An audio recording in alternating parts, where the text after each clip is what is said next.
Manny, let's talk about the business end of the board.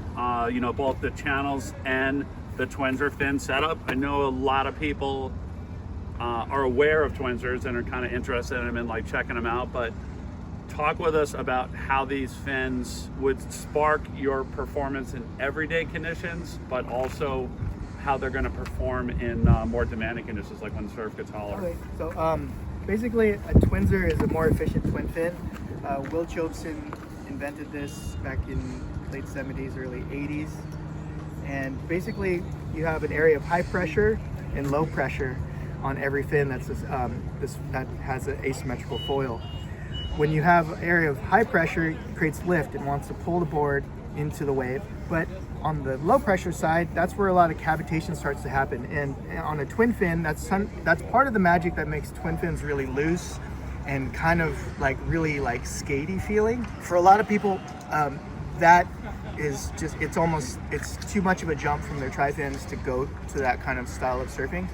So the Twinzer makes it a little bit more accessible by making it more efficient. And this leading fin has an area of high pressure, low pressure. And what it does is it compresses water flow over the low pressure side, reducing the amount of cavitation on this fin, making it more efficient. So instead of having a really tall fin, you can have a smaller fin, and a smaller fin is more responsive. Overall surface area would equal the same amount of fin surface area on a typical twin fin. But now, since you've split it up into two foils, you have a more responsive and more efficient fin setup. A lot of times in bigger waves, even a Twinzer might feel a little bit too loose. And so the addition of channels provides a little bit more functional edge and a little bit more bite in critical waves, especially when you have to punch a backside bottom turn and you can't go super wide and you have to like really punch it like halfway under the lip. Channels will save you a lot of times. So it does stiffen up the tail so you don't have, the board doesn't over flex in bigger waves. So if you're surfing waves that are well overhead, it's like pulling on a bow that's got a more draw weight. And in doing so, you've got a lot more power. So that's just in a nutshell what we've tried to put together with the Twinzer plus the Delta V channels. Thanks, Manny. Yep. Give a good look on these right here.